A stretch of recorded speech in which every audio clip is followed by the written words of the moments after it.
السلام عليكم ورحمة الله وبركاته. إن الحمد لله نحمده ونستعينه ونستغفره ونعوذ بالله من شرور أنفسنا ومن سيئات أعمالنا. من يهده الله فلا مضل له ومن يضلل فلا هادي له. أشهد أن لا إله إلا الله وحده لا شريك له وأشهد أن محمدا عبده ورسوله صلى الله عليه وعلى آله وصحبه أجمعين وسلم تسليما كثيرا. أما بعد، إن أصدق الحديث كتاب الله وخير الهدي هدي محمد صلى الله عليه وسلم. شر الأمور محدثاتها فإن كل محدثة بدعة كل بدعة ضلالة كل ضلالة في النار. Ma'asyiral ikhwah, a'azani Allah wa iyyakum. Alhamdulillah, bersyukur kepada Allah Subhanahu wa taala atas kesempatan yang Allah berikan kepada kita pagi menjelang siang untuk mengkaji dan mentadaburi ayat-ayat Al-Qur'anul Karim. Dan sekarang kita memasuki surat Al-Qamar ayat ke-9 dan seterusnya. Seperti biasa, ana bacakan dulu ayatnya. A'udzu billahi minasy syaithanir rajim.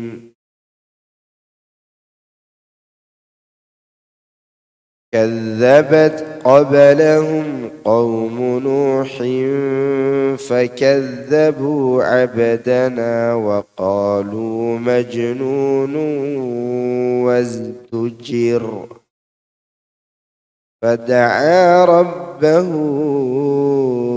أني مغلوب فانتصر ففتحنا أبواب السماء بماء منهمر وفجرنا الأرض عيونا فالتقى الماء على أمر قد قدر وحملناه على ذات ألواح ودسر تجري بأعيننا جزاء لمن كان كفر ولقد تركناها آية فهل من مدكر فكيف كان عذابي ونذر ولقد يسرنا القرآن للذكر فهل من مدكر كذبت عاد فكيف كان عذابي ونذر إنا أرسلنا عليهم ريحا صرصرا في يوم نحس مستمر تنزع الناس كأنهم أعجاز نخل منقعر فكيف كان عذابي ونذر ولقد يسرنا القرآن للذكر فهل من muddakir. Tafadhal. Sebelum mereka telah mendustakan pula kaum Nuh, maka mereka mendustakan hamba kami Nuh dan mengatakan, dia seorang gila dan dia sudah pernah diberi ancaman. Maka dia mengadu kepada Rabb-Nya, bahwasanya aku ini adalah orang yang dikalahkan, oleh sebab itu tolonglah aku. Maka kami bukakan pintu-pintu langit dengan menurunkan air yang tercurah, dan kami jadikan bumi memancarkan mata air. Maka bertemulah air-air itu untuk satu urusan yang sungguh telah ditetapkan. Dan kami angkat Nuh ke atas bahtera yang terbuat dari papan dan paku, yang berlayar dengan pemeliharaan kami sebagai balasan bagi orang-orang yang diingkari. Dan sesungguhnya telah kami jadikan kapal itu sebagai pelajaran. Maka adakah orang yang mau mengambil pelajaran? Maka alangkah dahsyatnya azabku dan ancaman-ancamanku. Dan sesungguhnya telah kami mudahkan Al-Quran untuk pelajaran, maka adakah orang yang mengambil pelajaran? Kaum Ad pun telah mendustakan pula, maka alangkah dahsyatnya azabku dan ancaman-ancamanku. Sesungguhnya kami telah menghembuskan kepada mereka angin yang sangat kencang pada hari nahas yang terus-menerus, yang menggelimpangkan manusia seakan-akan mereka pokok kurma yang tumbang. Maka betapakah dahsyatnya azabku dan ancaman-ancamanku. Dan sesungguhnya telah kami mudahkan Al-Quran untuk pelajaran. Maka adakah orang yang mengambil pelajaran? Barakallahu fiik. Nah, di sini Allah menceritakan suatu kaum yang durhaka agar kita mengambil pelajaran dari kisah kedurhakaan itu supaya kita menjauhi perilaku demikian. Bahtera Nabi Nuh adalah salah satu tanda kebesaran Allah SWT, di mana Allah Subhanahu wa taala memberi kemampuan kepada Nabi Nuh untuk membuat bahtera dengan begitu kokohnya. Dan membuat bahtera itu tidak mudah.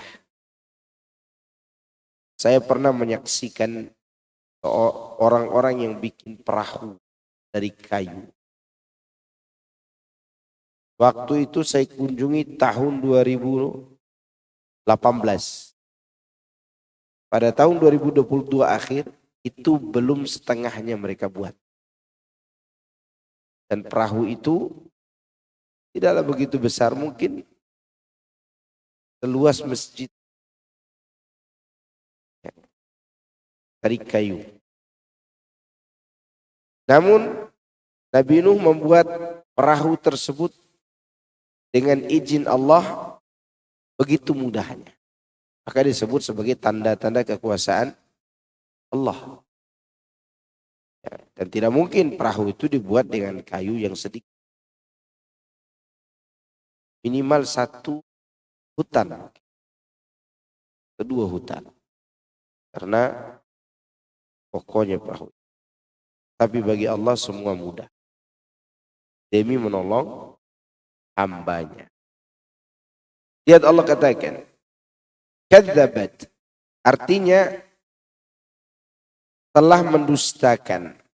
yakni sebelum kaum engkau wahai Muhammad.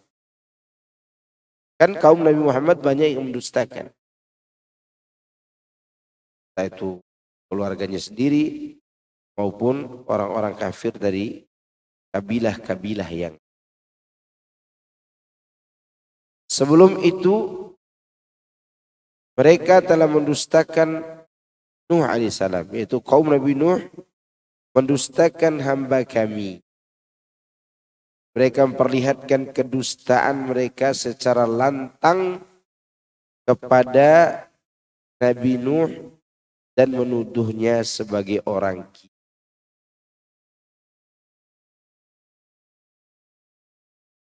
Oleh karenanya mereka katakan waqalu majnunu wazdujir. Dan mereka mengatakan dia seorang gila dan dia sudah pernah diberi ancaman. Mujahid berkata, izdajar berarti dikira gila. Menurut yang lain, maksud daripada wazdujir, yakni mereka menekan dan mengancamnya.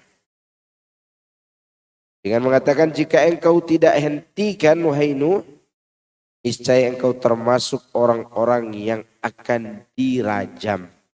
Tahu dirajam? Ditanam setengah badan, kemudian dilempar pakai batu. Ya, dirajam. Jadi kalimat wazdujir ada dua makna. Makna pertama, Nabi Nuh itu terindikasi gila. Ya, kalau majnunun berarti gila benaran. Makna kedua, wazdujir itu artinya Nabi Nuh ditekan, diintimidasi agar dia menghentikan dakwahnya. Dan perasaan yang sama juga dirasakan oleh Nabi Sallallahu Alaihi Wasallam. Nabi diancam, Nabi Sallallahu Alaihi Wasallam diintimidasi, dikatakan gila juga, ya kan? Allah ingin menghibur beliau dengan cerita. Maksudnya Muhammad yang mendapatkan ujian seperti itu bukan hanya engkau. Sebelumnya sekelompok kaum yaitu kaum Nabi Nuh telah memperlakukan Nabi Nuh itu sama seperti kaummu memperlakukan engkau. Kenapa Allah ceritakan demikian? Agar menenangkan jiwa. Kalau kita kena musibah, kalau ada yang bercerita kemarin ada orang yang lebih parah musibahnya dari kau, tapi dia tenang. Sebuah cerita ini akan menenangkan si penderita. Kan menjadi sebuah hiburan. Nah, di sini Allah menceritakan tentang apa yang dirasakan Nabi. Dikatakan gila dan diintimidasi. Bahkan Nabi Nuh diancam dengan akan dirajam.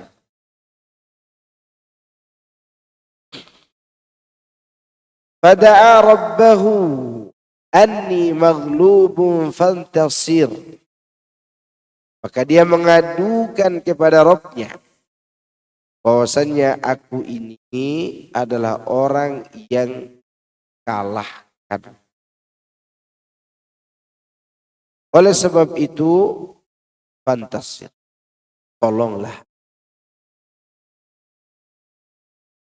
Maksudnya beginilah cara sikap yang harus engkau lakukan. Mengadu kepada Allah. Minta tolong kepada Allah. Bukan menyerah kepada musuh.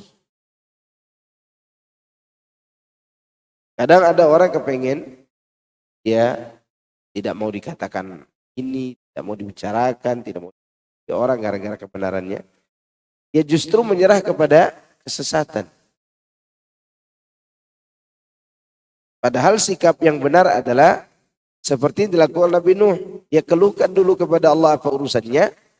Lalu dia meminta apa yang diinginkannya. Fantasir. Ya. Maksudnya sesungguhnya aku terlalu lemah untuk menghadapi dan melawan mereka.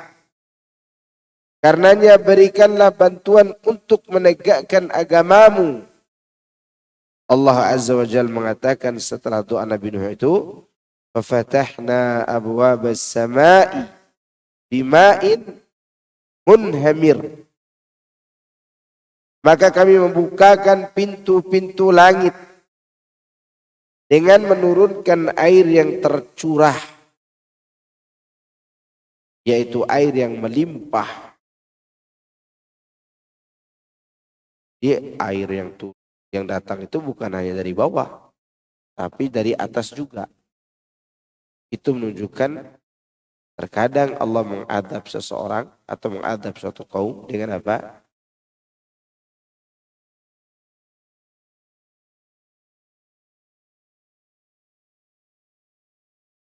Wa fajjarna al-ardha uyuna, dan kami jadikan bumi memancarkan mata air. Maksudnya seluruh penjuru bumi memancarkan air. Bahkan sampai tempat yang panas sekalipun juga menyemburkan air. Saking durhakanya kaum Nabi Nuh, menurut pendapat ini, seluruh bumi ini tenggelam. Seluruh bumi. Ini menurut pendapat yang, dan ini saya kira pendapat yang rajih. Karena gunung-gunung pun ikut tenggelam. Bukan hanya ikut tenggelam, tempat yang panas sekalipun ikut menyumbangkan air. Kalau banjir karena hujan, sudah. Ini banjir disumbangkan oleh tempat-tempat yang tandus. Tempat-tempat itu ikut mengeluarkan apa? Bukan hanya mengalir biasa, tapi memancarkan air. Dan itu menggambarkan betapa durhakanya kaum Nabi Nuh. Faltaqal ma, maka bertemulah air itu, maksudnya air yang diturunkan dari langit dan air yang terpancar dari bumi.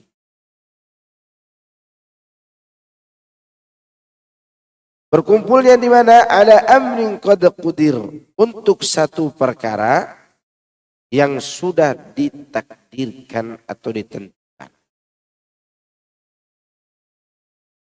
Bagaimana nasib Nuh dengan orang-orang yang beriman kalau begitu? Sedangkan keadaan sudah dikepung oleh air, banjir. Bicara gelombang di laut tidak ada artinya dibandingkan dengan kejadian. Wa hamalna ala dzati alwahi wa dusur. Dan kami angkat Nabi Nuh ke atas bahtera yang terbuat dari papan dan pak. Papan dan paku. Ya, waktu itu ada besi. Ada besi nggak waktu itu? Ada. Ada surat apa di Al-Quran? Surat Al-Hadid. Surat tentang besi. Ini bukan film ya, ini bukan. Ini kejadian nyata.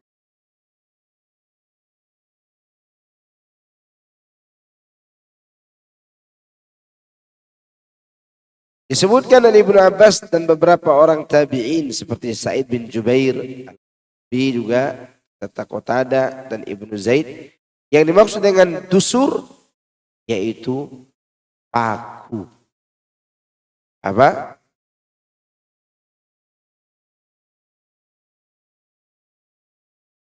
Pendapat ini juga menjadi pilihan Ibnu Jarir.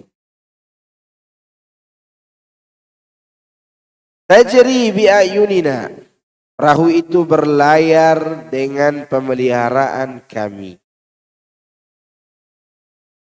Jadi kalau tidak dijaga oleh Allah perahu tersebut, ya tenggelam. Apa kemampuan perahu itu? Hadapan gelombang yang biasa, gunung aja tenggelam.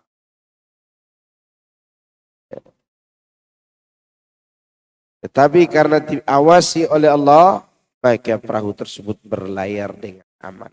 Maksudnya atas perintah dan pengawasan kami serta berada di bawah penjagaan. Itu yang dimaksud dengan bi a'yun.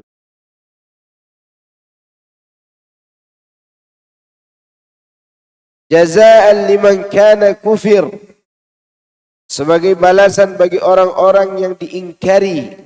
Jadi pertolongan itu adalah balasan bagi orang-orang yang diingkari.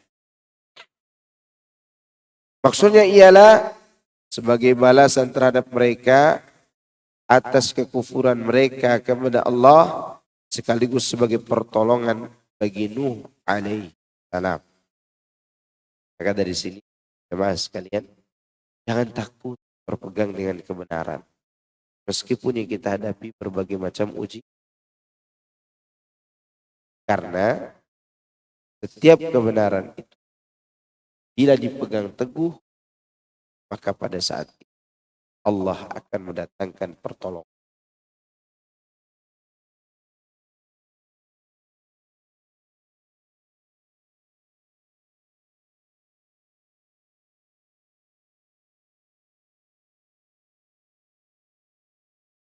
Walaqad taraknaha ayah. Dan sesungguhnya telah kami jadikan kapal itu sebagai tanda-tanda kekuasaan kami. Ayah artinya tanda kekuasaan atau pelajaran. Qatadah berkata, Allah membiarkan kapal Nabi Nuh hingga diketahui oleh orang-orang pertama dari umat ini. Yang jelas bahwa yang dimaksud dengan hal itu adalah jenis kapal. Coba. Seperti ayatnya, wa ayatul lahum anna hamalna dzurriyyatahum fil fulkil mashhun wa khalaqna lahum min mislih ma yarkabun. Dan satu tanda kebesaran Allah yang besar bagi mereka adalah bahwa kami angkut keturunan mereka dalam bahtera yang penuh muatan. Dan kami ciptakan untuk mereka yang akan mereka kendarai seperti bahtera itu. Apa kira-kira yang kita kendarai seperti?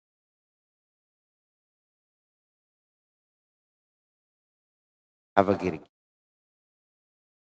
Mobil, kereta, bis. Karena kalimatnya ma yarkabun, yang akan mereka kendara. Berarti berbicara tentang kendaraan yang ada ini sudah ada nggak dalam Al-Quran? Ya, cuman tidak dijelaskan mobil Mercy, Lamborghini, Toyota, enggak. Tapi disebutkan yang semisal. Bisa dikendara. Dulu yang dinaiki oleh orang apa? Onta. Berapa muatannya? 2. Ya kan? Sekarang bis muatannya berapa? 50, 32. Ya kan? Atau kapal-kapal laut yang dibuat pada era modern ini. Kapal yang besar. Ya. Maka pertama kali pembuatan kapal terbesar di dunia kapal apa? Titanic. Mana pembuatnya itu sombong. Ya. Tuhan saja tidak mampu menghancurkannya. Allah hanya memerintahkan sedikit batu karang atau batu es menghancurkan perahu itu. Dibuat oleh ratusan orang tapi tenggelam. Sedangkan kapal Nabi Nuh buat oleh 1 orang tapi menyelamatkan banyak. Kenapa? Karena perahu Nabi Nuh dibuat dengan dasar tawadu dan ketaatan kepada Allah. Sedangkan perahu yang dibuat oleh orang-orang ini adalah atas dasar kesombongan terhadap kita.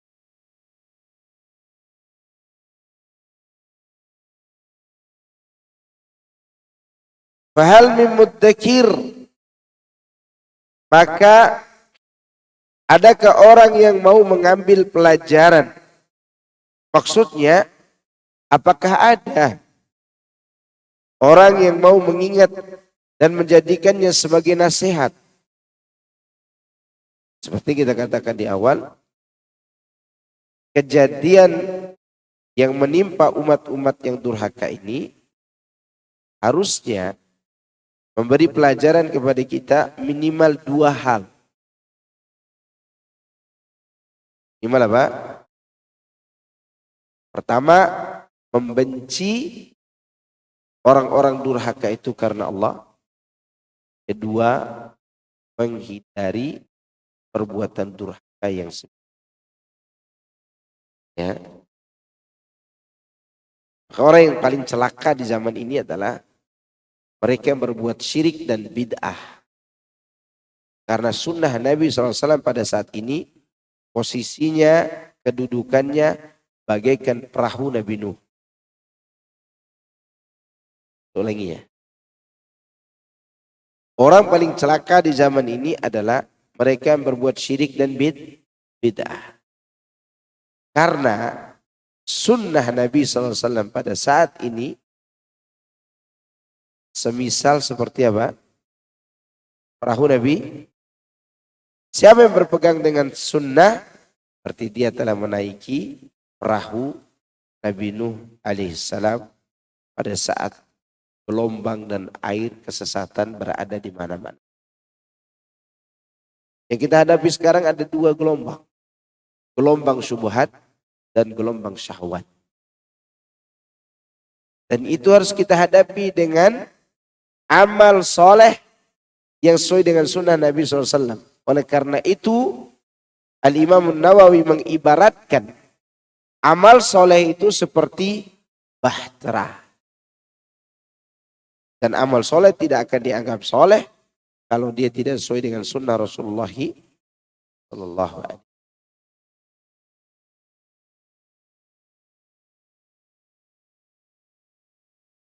Fa kaifa kana adzabi wa nudhur? Maka alangkah dahsyatnya azabku dan alangkah dahsyatnya ancaman-ancamanku.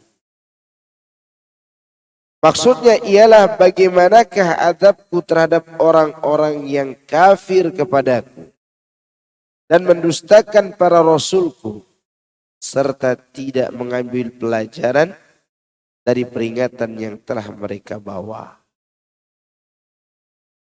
Bagaimana mungkin aku berikan pertolongan kepada para utusanku dan tuntutan pembalasanku untuk mereka. Jadi Allah Subhanahu wa taala memberitahukan kepada kita bagaimana Allah menyiksa orang-orang yang durhaka kepadanya dan kepada Rasul. Sedangkan tugas kita ketika mendengar seorang Rasul diutus, ada dua yang paling penting. Beribadah kepada Allah dan taati utusan. Dua. Beribadah kepada Allah dan taati. Ini menjadi kata kunci. Kalau dua ini sudah ditetapkan oleh kita pada diri kita, maka semua furu'nya, cabang-cabang dari dua perkara ini akan mudah kita amalkan. Apapun resikonya. Apapun tantangannya. Bahkan kita akan memaksakan diri untuk mengamalkannya. Ya. Maka Allah mengingatkan bagaimana mereka durhaka.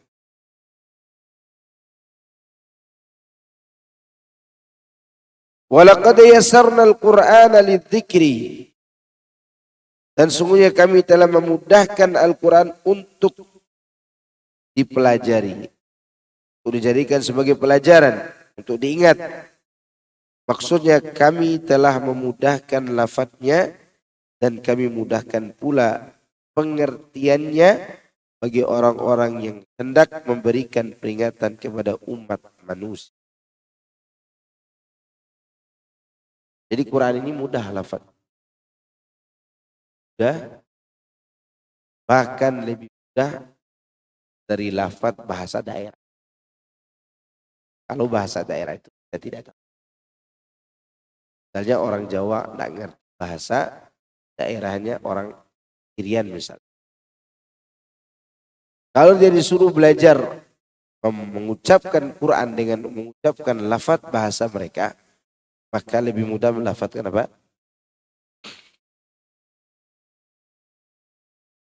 Kalau kita mau serius, mau contoh, mau serius ngajarin anak-anak dari umur 2 tahun, 3 tahun, ajarin aja. Lafadznya itu jangan seperti orang baca abata saja aja, tapi suruh dia membedakan mana sa, mana sa, mana sya, mana so. Di umur 3 tahun, 4 tahun atau 5 tahun, itu dia sudah bisa membedakan tuh. Sa, da, ja, za, itu dia sudah bisa bedakan. Kenapa? Bukan karena anak itu mudah membalikkan lidahnya, tapi karena sifat Quran yang mudah diucapkan lafadznya. Paham gak sampai sini? Dan inilah mukjizat Quran itu. Kalau orang mau serius belajar Quran, mau agama lain pun, dia mudah melafadzkan. Karena Quran ini adalah firman Allah yang sengaja Allah mudahkan untuk dipelajari.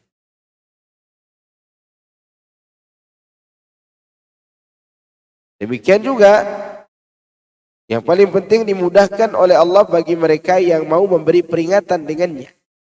Artinya para muballigh, para alim ulama, yang diberikan kemudahan untuk melafazkan Al-Quran. Dan jika Allah berkehendak, orang kalau dia durhaka kepada Allah, maka Allah bisa menarik kemampuan dia melafazkan Al-Quran itu. Ya. Contoh orang-orang yang murtad itu. Orang murtad itu banyak sekali yang sudah kaku Al-Quran. Kaku. Karena mereka meninggalkan lafaz Al-Quran. Mengenai firman Allah, walaqad yassarnal Qur'ana lidzikri, Mujahid berkata, yakni bacaannya menjadi mudah. Artinya kami memudahkan bacaannya bagi semua lidah. Sementara itu, Ad-Dhahak menceritakan dari Ibnu Abbas, seandainya Allah tidak memberikan kemudahan pada lidah anak cucu Adam, niscaya tidak ada seorang pun makhluk yang bisa mengucapkan firman Allah. Aku katakan bahwa di antara kemudahan yang diberikan olehnya kepada umat manusia adalah membaca. Orang Sunda kalau sebut pak, orang Lombok juga sama, ya, enggak ada orang baca Quran huruf fa dengan pa. Walaupun dia orang Sunda atau orang Lombok, tetap bacaannya fa. Lebih fasih lagi daripada kita. Orang Mesir kalau baca o, gho, gohwah. Kalau bicara hariannya. Tapi ada orang baca Al-Quran dengan baca ego. Misalnya, ihdinas siratal mustaqim. Tidak ada. Tetap dia baca rim. Ada orang Sunda baca Al-Quran, fa inna ma'al usri yusra. Ya, tidak ada. Fa innanya tidak ada. Pasti baca fa'in. Lebih mudah mana? Sebut fa dalam bahasa Arab atau bahasa Sunda? Bahasa Arab. Jemaah sekalian, azakumullah, tidak ada yang indah dan sebagus lafaz Al-Quran. Bahkan saya mendengar orang Arab tuh kalau bicara bahasa sehari-harinya, yang penting mau dipahami orang, padahal salah-salah diucap. Misalnya begini.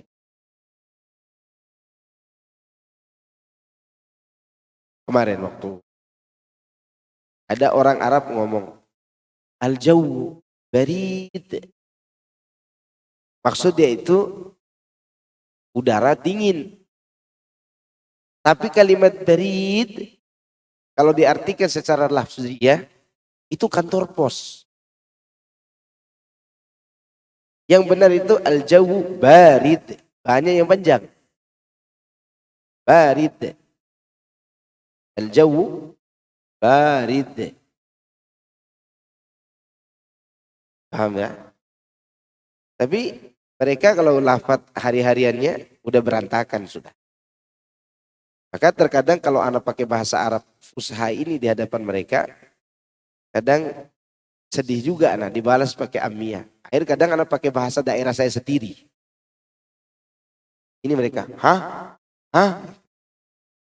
Yang gak paham lah kalian pakai bahasa yang tidak saya pahami, saya pakai bahasa yang tidak saya pahami. Itu menunjukkan bahwa tidak ada yang seterjaga Al-Quran. Bahasa Arab saja, orang Arab tidak bisa jaga bahasanya. Bahkan polisi-polisi itu udah tidak pakai bahasa Arab kadang. Pakai bahasa Indonesia, pakai bahasa apa? India. Halo, gitu kan. Maksudnya pergi. Ya. Kadang dia pakai Zaldi. Bukan Pak Zaldi dia panggil. Maksudnya kemari. Itu bahasa India juga. Ya. Karena khawatir nanti kalau ada orang yang goyang-goyang. Lah kucu-kucu hotahe gitu. Akhirnya berantakan bahasa Arabnya. Tapi Quran gak akan ada yang bisa merubahnya. Kan ada. Bahkan anak ngomong bahasa Arab di Oman sama orang-orang yang tinggal di situ. Dia minta anak untuk bicara pakai bahasa Urdun. Ya gak bisa lah. Begitu dia minta saya pakai bahasa Inggris, tambah berantakan. Gak ngerti. Bahkan ada resepsionis hotel di Oman itu. Setahun yang lalu dia pakai bahasa Inggris, anak pakai bahasa Arab. Ternyata gara-gara itu dia belajar dikit-dikit bahasa Arab. Dan anak gak ngerti bahasa Inggris. Pas ketemu kemarin, anak hanya bisa ngomong I am last year hair. Gitu aja. Oh maksudnya itu Anda tulus di sini gitu. Anda ngerti apa-apa kan? Apa dia bilang? Naam, tamam, kata dia begitu. Dia harus pakai bahasa Arab. Itu menunjukkan bahwa yang bisa berubah itu bahasa orang lain. Tapi bahasa Allah, makanya mudah dilafadzkan. Lafadz kita, cara baca Quran kita dengan orang Afrika, enggak usah Afrika deh. Sunda, Jawa, Timur-Timur dan seterusnya. Kalau sama-sama baca Quran dengan lantunan yang sama saja bunyinya. Ya kan? Nah, semua orang bisa baca seperti Syekh Sudes misalnya. Alhamdulillahi Rabbil Alamin. Kan gitu bacaan. Atau baca seperti imam-imam lainnya. Alhamdulillahi Rabbil Alamin. Anda yakin orang Sunda juga bisa. Tapi coba suruh bahasa masing-masing. Apa kabar ente? Gitu kan bahasa kita. Orang Sunda, kumaha tuh? Gitu kan. Tidak ada orang Sunda baca Al-Fatihah.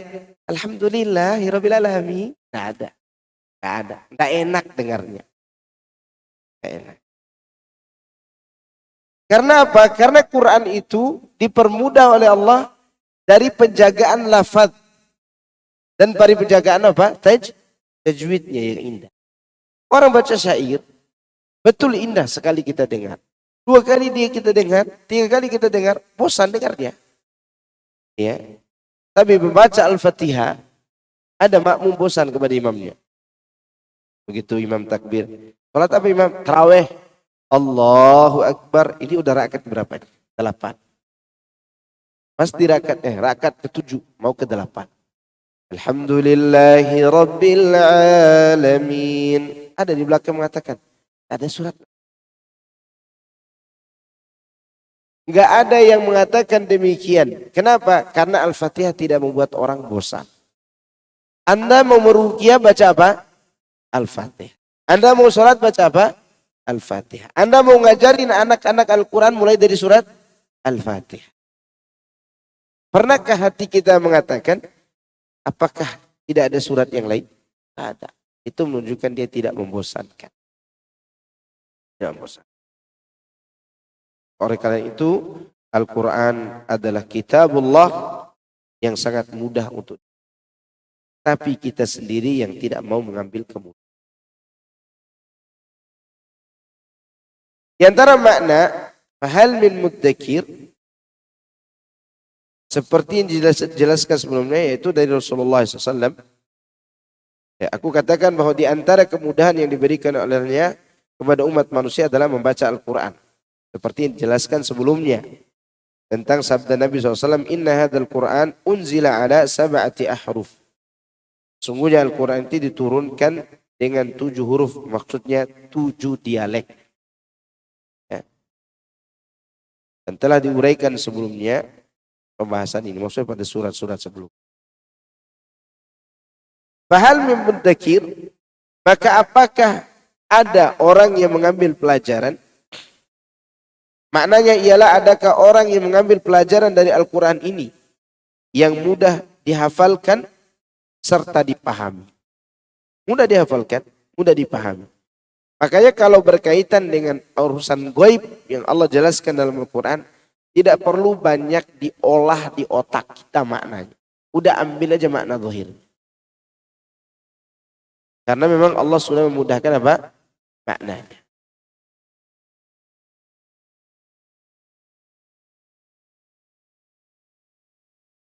Fahal min muddakir,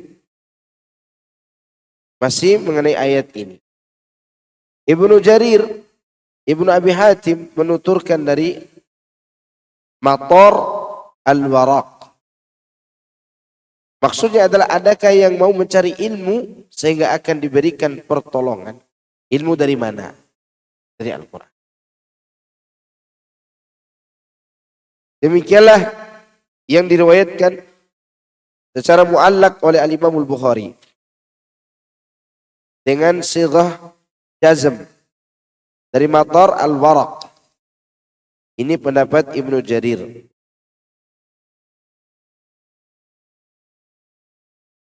Hal senada diriwayatkan juga dari Qatadah, sama seperti itu. Artinya, adakah orang yang mau mempelajari ilmu yang ada di dalam, termasuk pelajari baca Al-Quran. Kalau ada orang mengatakan dengan umurnya, umur saya sudah tua, 50 tahun, 60 tahun. Bisakah saya belajar Al-Quran? Imam Bukhari, dia memiliki guru yang dia baru belajar agama di umur 90 tahun. Dan dia menjadi perawi hadis yang thiqah. Tentunya kalau dia menjadi gurunya Imam Bukhari, tidak mungkin dia bisa baca Quran. Emang di Indonesia punya guru tidak bisa baca Al-Quran? Ya. Dulu Imam Bukhari punya guru, saya lupa namanya, umur 90 tahun. Dia baru mulai belajar di umur berapa? 90 tahun, bukan jadi ulama setelah 90 tahun, bukan. Baru mulai belajar berapa? Dan ini terbukti bahwa Al-Quran ini mudah dipelajari oleh semua kalangan. Sampai hari ini Anda masih memiliki murid yang selalu laki, baik lewat voice maupun dia ketemu langsung. Kali kita ketemu. Itu umurnya 70 tahun. Dan bacaannya sangat bagus. Bukan bagus lagi, sangat bagus. Dulu saya pernah ngajar di daerah Puspitek sana. Ada beberapa bapak-bapak umur 50 tahun juga ikut belajar. Dan sebagiannya sudah jadi imam di musola mereka masing-masing. Kan sudah ada yang membaca Al-Quran sampai hatam di depan saya. Dan bacaannya sudah bagus. Ya. Padahal sebelumnya abata saja dia tidak tahu. Orang sibuk kerja. Bahkan saya ajarkan bukunya Al-Ustadz Kurnayadi itu, mulai dari jilid pertama, itu saya suruh hatamkan abata sampai beberapa kali baru lanjut. Sampai berubah lidahnya. Biasanya orang Jawa itu sulit sebut ja. Ya kan? Ja, kan? Sulit sebut itu. Tapi lama kelamaan bisa juga. Ja, ja. Ya. Ini tentang Quran. Lidah kita ini kalau dibiasakan maka dia akan biasa baca.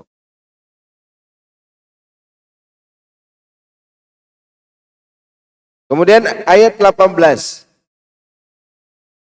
Allah menceritakan kaum yang lain.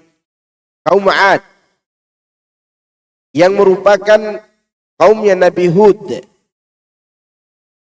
Mereka juga mendustakan Rasul mereka. Sebagaimana dilakukan oleh kaum Nabi Nuh. Maka Allah telah mengirimkan kepada kaum 'Ad itu angin yang sangat kencang. Lihat bagaimana Allah mengadab dengan makhluk yang lembut.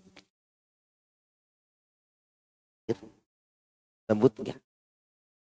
Tapi begitu diperintahkan oleh Allah untuk mengadab seorang, dia menjadi pembunuh, penghancur air. Kemudian di sini yang lebih dahsyat lagi angin. Seandainya air bisa dibendung, maka tidak ada yang bisa membendung angin. Ya enggak?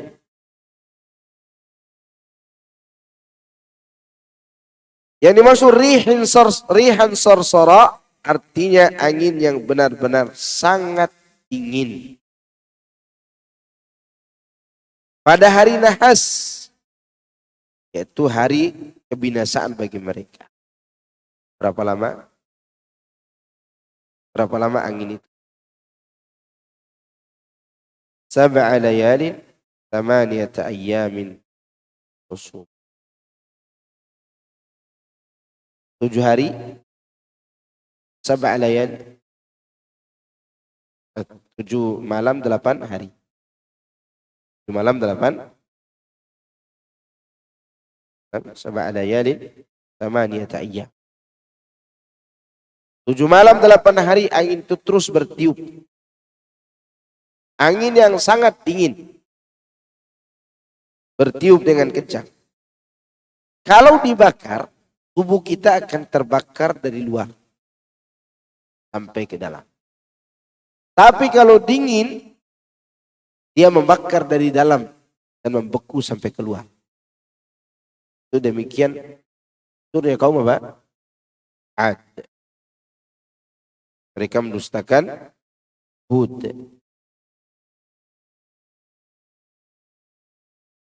Anginnya mustamir. Mustamir itu ada 2 makna. Terus menerus. Dan makna kedua, ada waktu terputusnya. Kalau dimaknakan dengan yang kedua, berarti benar. Kenapa? Karena disebut 7 malam 8 hari. Kalau diartikan terus menerus, berarti terus menerus dalam batasan waktu itu. Artinya tidak ada henti-hentinya. Jangan kata 7 malam 8 hari ditiup angin. Kemarin saja, sehari semalam turun hujan, Bekasi tenggelam. Ya kan? Puncak yang tadinya tidak ada banjir di tempat jalan-jalan itu, kena banjir juga.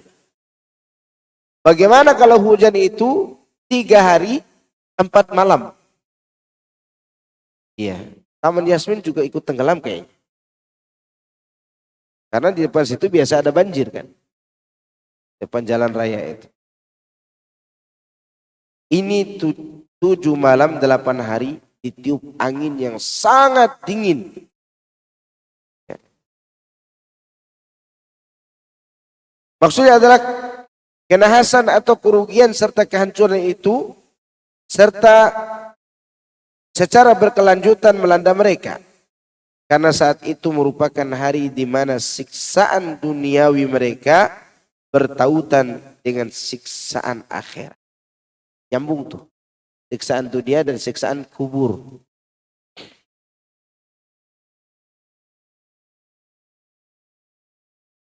Tanzi'un nas ka'annahum ajazu nakhlim munqair. Yang menggelimpangkan manusia seakan-akan mereka pokok kurma yang tumbang.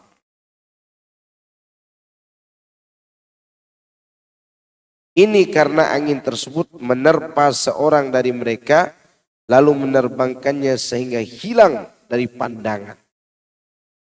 Selanjutnya dibanting dengan kepala di bawah sehingga terjatuh ke tanah. Maka kepalanya hancur dan yang tersisa tinggallah badan tanpa kepala.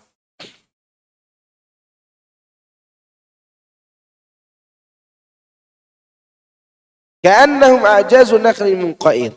Kaifa kana 'adzabi wa nudhur. Wa laqad yassarna al-Qur'ana lidzikri fahal min muddakir.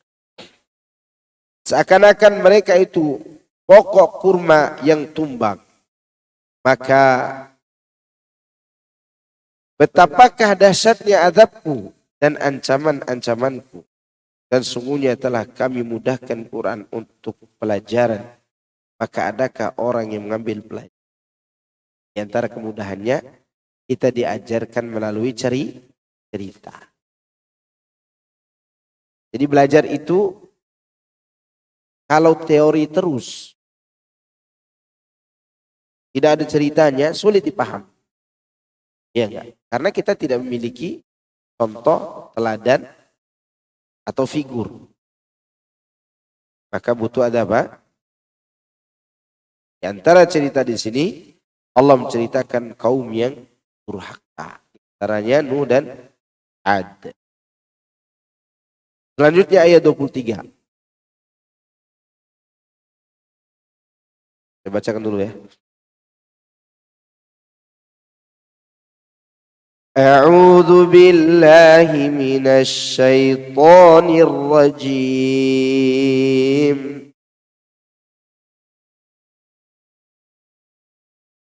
كذبت ثمود بالنذر فقالوا أبشرا منا واحدا نتبعه إنا إذا لفي ضلال وسعر ألقي الذكر عليه من بيننا بل هو كذاب أشر سيعلمون غدا من الكذاب الأشر إنا مرسل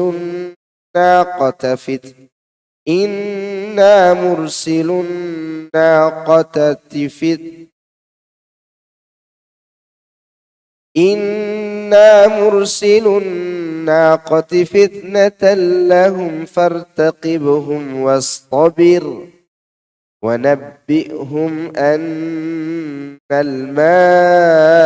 الماء قسمة بينهم كل شرب محتضر فنادوا صاحبهم فتعاطى فعقر فكيف كان عذابي ونذر إنا أرسلنا عليهم صيحة واحدة فكانوا كهشيم المحتضر ولقد يسرنا القرآن للذكر فهل من مدكر. Kaum Samud pun telah mendustakan ancaman-ancaman itu. Maka mereka berkata, bagaimana kita akan mengikuti begitu saja seorang manusia biasa di antara kita? Sesungguhnya kalau kita begitu, benar-benar berada dalam keadaan sesat dan gila. Apakah wahyu itu diturunkan kepadanya di antara kita? Sebenarnya dia adalah seorang yang amat pendusta lagi sombong. Kelak mereka akan mengetahui siapakah yang sebenarnya amat pendusta lagi sombong.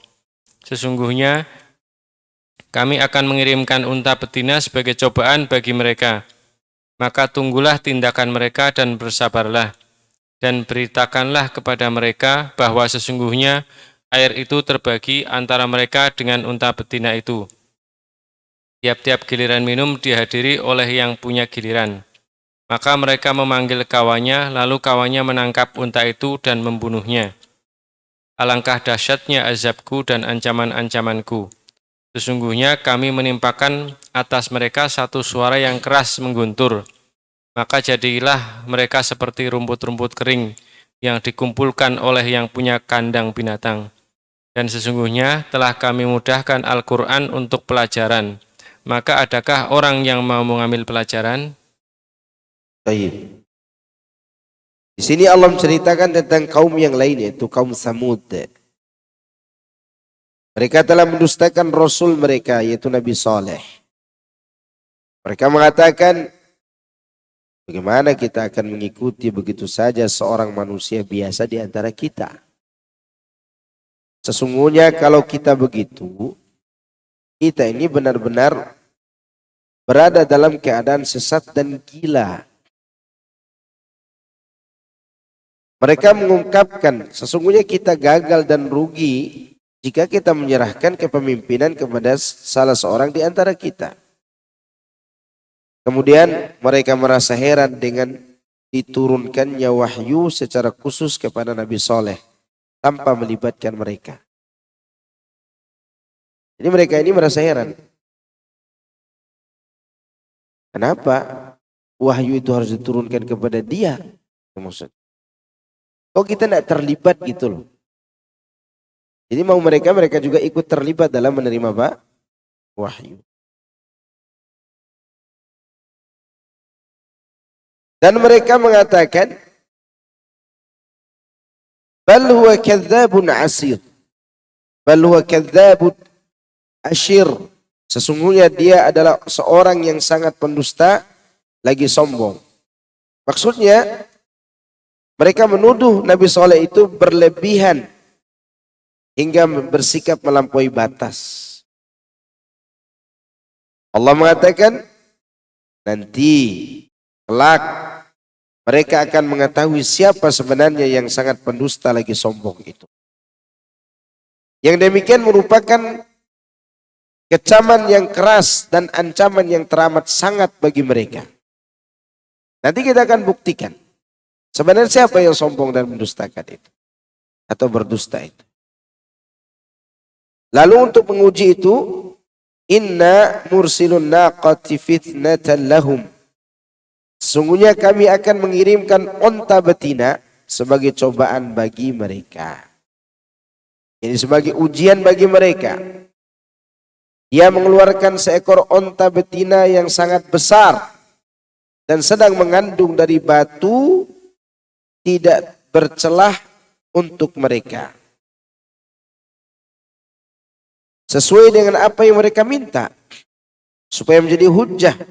Argumentasi Allah atas mereka terkait kebenaran Nabi Saleh alaihissalam. Perihal risalah yang beliau bawa. Jadi begini. Mereka itu tidak percaya kalau Nabi Saleh itu diberikan wahyu. Sampai Nabi Saleh bisa membuktikan keluarkan onta dari batu ini. Itu ceritanya. Keluarkan onta dari batu ini. Onta betina yang hamil. Maka Allah keluarkan dari batu yang batu itu sempurna. Tidak ada celahnya. Kalau ada celahnya berarti ada pesandiwaran di situ. Ini tidak ada celah.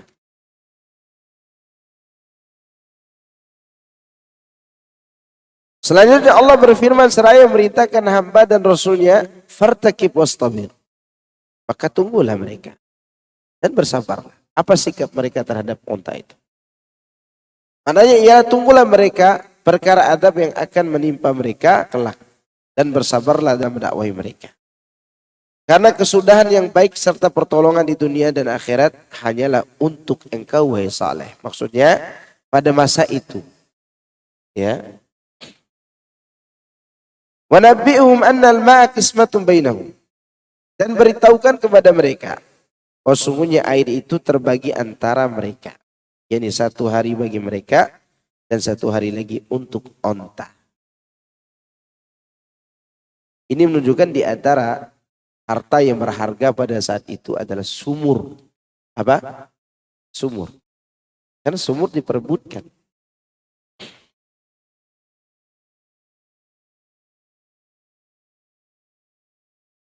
yakni satu hari bagi mereka dan satu hari lagi untuk onta. Kullu syirbi muhtadhar. Tiap-tiap giliran minum dihadiri oleh yang punya giliran. Maksudnya, kata Mujahid, jika onta betina itu tidak datang, mereka pun segera mendatangi air tersebut. Dan bila unta betina itu datang, mereka pun segera memerah susu. Ya. Selanjutnya Allah berfirman menceritakan tentang sikap mereka. Fanadau sahibahum ta'ata fa'aqar. Mereka memanggil kawannya. Lalu kawannya menangkap unta itu dan membunuhnya. Yang membunuhnya ini dari kabilah Tsamud. Para ulama tafsir mengemukakan dialah yang membunuh unta tersebut, namanya adalah Qadar bin Salif. Dia adalah orang yang paling celaka di kalangan kaumnya. Hal itu sebagaimana firman Allah, idzim ba'atha ashqaha, ketika mengutus orang yang paling celaka di antara mereka. Jadi orang ini yang bernama Qadar bin Salif, ya, yang merupakan dia adalah dari kabilah Tsamud itu sendiri, dia orang paling celaka karena dia yang membunuh unta tersebut. Fata'ata fa'aqar fakaifa kana adzabi wan nuzur. Maknanya, maka kami menjatuhkan hukuman kepada mereka. Bagaimana dahsyatnya hukumanku kepada mereka lantaran kekufuran mereka terhadapku serta tindakan mereka mendustakan Rasulku. Inna arsalna alaihim sayhatan wahidah fakanu kahashimin muhtadhir. Sesungguhnya kami menimpakan atas mereka satu suara yang keras mengguntur, maka jadilah mereka seperti rumput-rumput kering yang dikumpulkan oleh yang punya kandang binatang. Coba lihat, perhatikan cara Allah mengadab Nabi Nuh dengan air. Air itu lembutnya. Kemudian yang kedua dengan apa? Udara, angin. Yang ketiga, tidak ada air, tidak ada angin, suara. Maka apa? Suara. Ada orang mati kalau kita teriak? Ada. Paling kalau kita klakson mobil orang, ada ibu-ibu yang cerewet. Gitu kan. Kenapa? Karena dia kaget. Tapi tidak ada orang mati dengan suara. Namun suara ini mematikan. Begitu dahsyatnya suara tersebut. Kalau kita biasanya di Bogor ini yang paling besar halilintarnya di mana? Kalau salah di Dermaga. Daerah Dermaga. Kalau salah. Karena dulu waktu saya di pondok, ya, ketika datang halilintar, itu kaca-kacanya bergetar semua. Brrr, gitu. Kayak gempa gitu. Dan itu tidak mematikan suaranya. Nah, ini begitu keras suaranya, mematikan. Ya. Ketika kejadian luar biasa.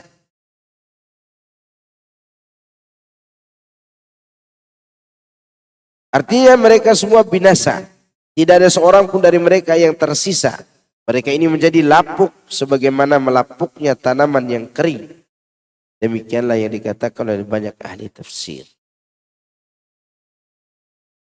Ini orang-orang ini, yaitu kaum Tsamud, kaum Ad. Ad itu di antara juga Imlaq, Sudais, Tsamud. Mereka ini golongan orang Arab yang sudah tidak ditemukan lagi keturunannya. Fisik mereka besar. Dan mereka memiliki banyak kekayaan. Dan mereka kuat. Di keturunan mereka dihabisi oleh Allah sampai akar-akar. Arab apa namanya? Arab Arab apa? Baidah. Sedangkan Nabi Muhammad SAW dari Arab apa? Bukan dari Arab maklum ya, bukan. Arab apa? Musta'ribah. Arab musta'ribah. Satu lagi Arab apa? Aribah. Di Arab itu 3. Yang dikenal orang Arab itu 3. Baidah, seperti Ad, Samud, Judais, Imlaq. Ya. Kemudian Arab Aribah, seperti Yaman, Ansor, kemudian Khuza'ah, Ansor, Aus, Khazraj, Khuza'ah, itu Arab yang kalau ditarik ke atas namanya Arab Aribah. Dulunya yang mendominasi adalah suku Jurhum dari Yaman yang kemudian tinggal di Mekah. Nah, hasil perkawinan antara orang Irak dengan orang Mesir. Siapa orang Iraknya? Nabi Ibrahim. Siapa orang Mesirnya? Hajar, istri keduanya Nabi Ibrahim. Lahirlah seorang yang bernama Ismail. Ismail tidak dari keturunan Arab. Kalau dilihat dari kisah bapaknya, kan dari Irak. Suatu tempat namanya Ar. Desa namanya Ar di wilayah Irak. Di tepi barat sungai Efrat itu ada suatu tempat namanya Ar. Nikahlah antara Nabi Ibrahim dengan orang Mesir. Mesir masuk benua mana? Afrika. Kemudian lahirlah Ismail. Kemudian Ismail dan Hajar tinggal di Mekah. Dewasa nikah dengan wanita Jurhum, orang Yaman. Dari keturunan mereka inilah tumbuh Arab campuran. Arab musta'ribah. Makanya dinamakan musta'ribah itu karena campuran. Dan Nabi Ismail sendiri campuran antara Irak dan Mesir.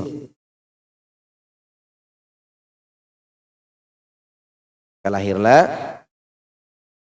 Arab yang nantinya akan melahirkan suku Adnan. Keturunan ke-20-an. Misalnya 22 atau 24. Ada seorang Adnan. Ibrahim, Ismail sampai Adnan itu. Ya. Dari Adnan ke Nabi Muhammad SAW kalau salah 22 keturunan juga. Ini berapa keturunan ke atas itu? Dari banyaknya keturunan dari atas itu yang jadi Nabi hanya Nabi Muhammad SAW. Keturunan siapa? Ismail. Sedangkan Arab ini udah nggak ada. Yang kita lihat sekarang ini, kalau enggak Arab Aribah, mereka Arab Musta'ribah. Adapun sisanya waktu itu orang Eropa, orang Rum, Persia. Dan Rum Persia itu masih ada kaitannya juga dengan Nabi Ibrahim. Romawi itu masih kaitannya dengan Nabi Ibrahim dari saudaranya Yakub. Karena Yakub nanti melahirkan Bani Israil. Makanya antara Romawi dan Yahudi itu punya hubungan. Berarti orang Arab itu orang-orang tertentu. Iya, dinamakan Arab karena keberadaan mereka dikelilingi gurun dan bebatuan. Gara-gara itu mereka disebut Arab. Maka di Indonesia tidak ada orang Arab. Yang ada orang Sunda. Karena dipenuhi dengan pohon gitu ya. Kalaupun ada orang Arab yang hijrah dari negara mereka ke sini. Baik, ini mengenai kaum Samud dan Ad ini. Ya, golongan Arab apa tadi? Ya, saya kira cukup itu yang bisa Anda sampaikan dari pertemuan kita yang hari ini. Antum puasa-puasa masih kuat ngaji juga ya? Tadi itu anak ragu mau datang sebenarnya. Tapi ternyata Masya Allah ya. Semoga Allah mudahkan urusan kita semua. Assalamualaikum Pak Ustadz. Waalaikumsalam. Dalam bulan puasa ini kan kita disunahkan menghatamkan Al-Quran. Iya. Nah dalam penghataman ini apakah ini kan ada 3. Pertama membaca tanpa terjemahan. Terus yang kedua baca dengan terjemahan. Yang ketiga membaca dan mentakburi. Nah itu yang paling utama dalam bulan puasa ini, yang diutamakan yang mana di antara Banyak 3? membaca. Membaca. Iya. Oh iya. Karena waktunya membaca ini. Para ulama mengatakan di bulan lain tidak boleh menghatamkan Quran kurang dari 3 hari. Kenapa? Karena tidak bisa dipahami. Tapi di dalam bulan Ramadan boleh menghatam Quran sekali sehari. Berarti bacaannya cepat. Ya, Imam Syafi'i bacaannya 2 kali sehari dia hatam Quran. Dan ana lihat ada orang kemarin Masya Allah ya, bisa menghatam Quran dengan waktu sesingkat itu. Dan tajwidnya tetap terjaga. Cepat sekali bacanya. Waktu ana lihat itu di masjid di Oman waktu kemarin tuh. Ana buka Quran. Udah segini aja dia baca. Cepat baca. Kayak dia imamnya, imam masjidnya. Tapi tetap tajwidnya bagus. Nah kalau kita baca secepat itu, ya lebih berantakan bacaan kita daripada mobil yang tabrakan di tol gitu. Maka kita bacanya tetap baca biasa aja. Mau selesai hatam atau tidak, kita usahakan untuk baca dulu. Kalau kita tidak bisa mentargetkan hatam, targetkan hari ini kita sudah baca Al-Quran. Paham nggak? Assalamualaikum Ustaz. Menghitung zakat emas itu berdasarkan harga jual atau harga beli? Barakallahu fikum. Wallahu a'lam. Menghitung harga sekarang, harga jualnya sekarang. Karena pada saat beli mungkin berubah harganya sampai sekarang. Maka dihitung dulu berapa gram emasnya yang disimpan. Kalau udah 85 gram, maka dikeluarkan 2,5%-nya. 20 dinar berarti kan? 20 dinar keluarkan berarti setengah dinar. Ya kan? Dinar. Betul kan? Iya beda. Iya. Harga jual berapa jadi uangnya?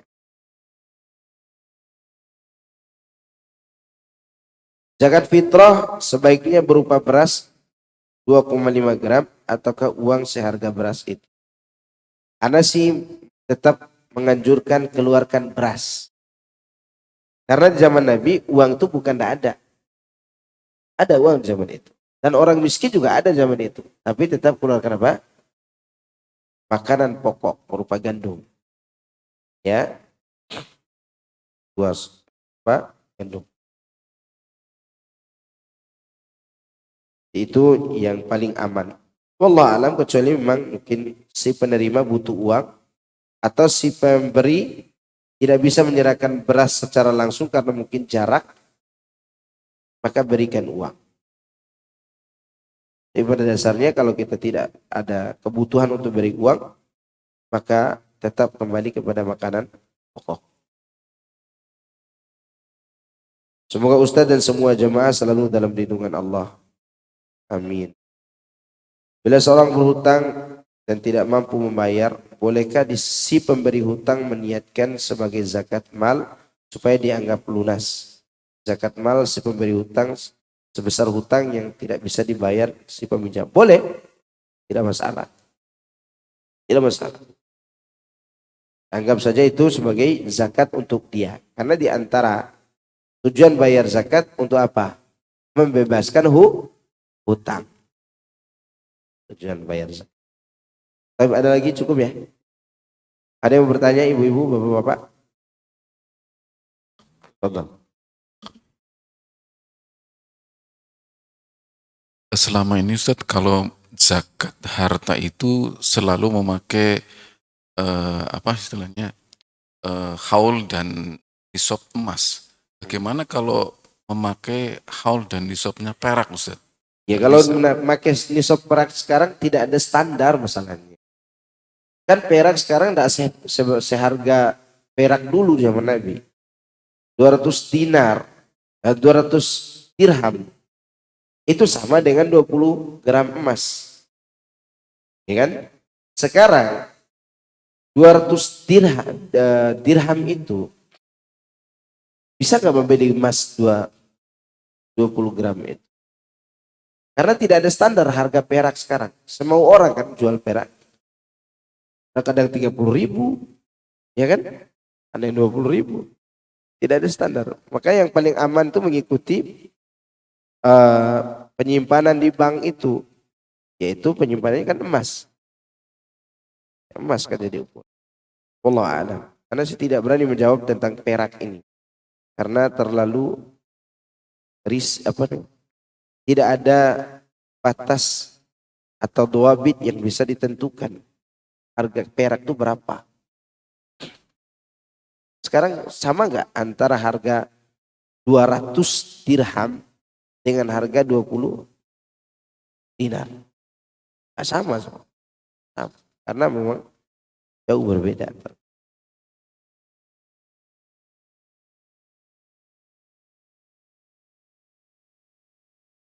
Assalamualaikum warahmatullahi wabarakatuh. Ini bulan nanti di 10 hari terakhir penjelasan iktikaf yang sesuai sunnah biar kami tidak salah. Terima kasih. Barakallahu fikum. Iktikaf yang sesuai sunnah kalau mau sempurna ya. Iktikaf itu menyendiri untuk mendekatkan diri kepada Allah.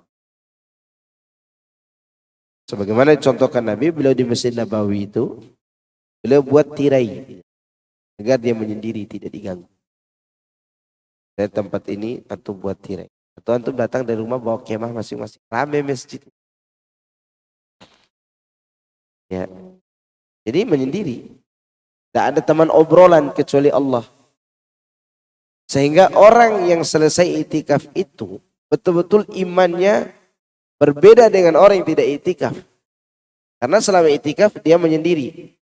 Sekarang untuk praktekkan itu sulit. Kenapa? Ada HP. Istri tidak ada di masjid, tapi ada HP di masjid.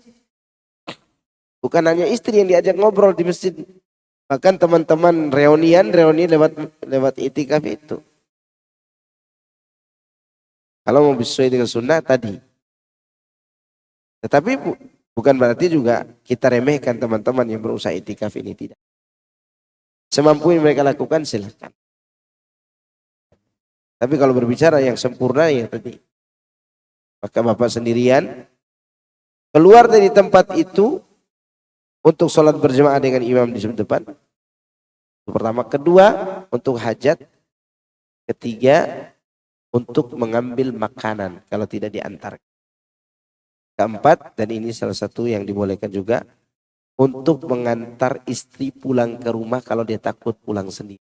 Tapi jangan mandi. Boleh kalau mengantar istri pulang ke rumah. Ya ada alasannya. Kalau dia takut pulang sendiri. Tapi kalau dia berani pulang sendiri, ngapain antum yang ngantar?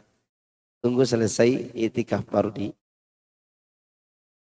Jadi itu yang dimaksud dengan itikaf. Kalau mau sempurna. Sekali lagi sekarang ini orang itikaf pindah tempat kerja, laptop di bawah.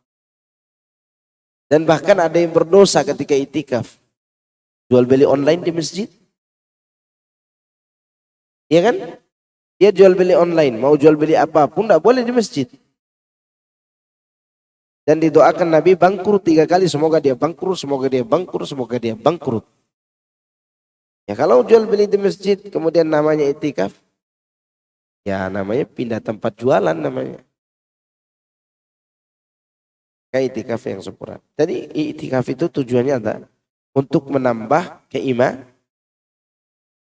Kemudian di 10 hari terakhir selain itikaf, mencari Lailatul Qadar. Dan ini bisa dilakukan oleh semua orang tanpa harus itikaf. Dengan cara apa? Malam-malam terakhir itu tetap diisi dengan sholat taraweh. Mau di awal malam atau di akhir malam. Karena yang mengikat khairun min alfi syahr adalah sholat malamnya. Itu mengikatnya. Jika malam itu Anda baca Quran, zikir, tasbih, maka Anda akan mendapatkan pahala seperti hari-hari lain di bulan Ramadan itu. Tapi jika malam itu Anda sholat taraweh atau qiyamul lail atau tahajud itu namanya, lalu dibarengi dengan zikir baca Quran setelah itu, maka semua amal itu lebih baik daripada 1000 bulan. Paham di sini? Berarti Lailatul Qadar itu ada amal pengikat, yaitu sholat malam. Karena semua orang pada malam itu dapat Lailatul Qadar, tapi tidak semua orang dapat keutamaannya. Siapa yang dapat keutamaannya? Yaitu orang yang sholat malam. Jelas sampai sini. Bagaimana dengan ibu-ibu yang tidak bisa sholat karena haid? Maka dia melakukan hal kebaikan lainnya. Masak untuk makan sahur, beristighfar di malam saat itu, bertasbih, tapi dia tidak sholat. Ya, dia tidak sholat karena ada uzur, tapi dia berniat untuk mendapatkan itu. Insya Allah dia dapat juga lebih baik daripada 1000 bulan. Maka ibu-ibu kalau lagi 10 hari terakhir, jangan perbanyak ke mall, perbanyak sholat. Kalau mau ke mall sekarang, ya kenapa harus 10 hari terakhir? Ini masalahnya setiap 10 hari terakhir baru ke mall. Katanya banyak diskonnya. Anda lebih banyak memilih diskon pakaian apa diskon amal? Diskon apa? Amal. Karena Rasulullah menyebutkan hanya untuk orang-orang beriman seperti itu. Kata Nabi, man qama lailatul qadri imanan. Kalimatnya apa? Iman. Wahtisaban. Dan mengharap pahala. Ghufira lahu ma taqaddama min dhanbi. Jadi yang berdiri mencari Lailatul Qadar itu siapa? Orang yang beriman. Dia sempurna imannya. Bukan berarti yang pergi berdiri di mall itu tidak beriman. Tetap beriman. Tapi tidak sempurna. Jalan sampai sini. Itu di antara hal yang kita lakukan di 10 hari terakhir. Selain itu semakin diperkencang sedekahnya. Semakin diperkencang amal baiknya. Jangan dikendorkan. Biasanya hari terakhir kendor. Karena mendekati Idul Fitri. Jangan dikendorkan. Tetap dikencangkan amal ibadah. Ini tidak terasa nih. Udah 10 hari aja. Karena 10 hari udah dihitung mundur. 20 hari lagi lebaran. Menunjukkan bahwa hari begitu cepat berlalu. Dan ini musim yang begitu singkat. Namun di dalamnya banyak tawaran pahala dan keutamaan. Amin. Oke. Kira cukup ya. Barakallahu wa bihamdika. Asyhadu an la ilaha illa anta. Astaghfiruka wa atubu ilaik. Wassalamualaikum warahmatullahi wabarakatuh.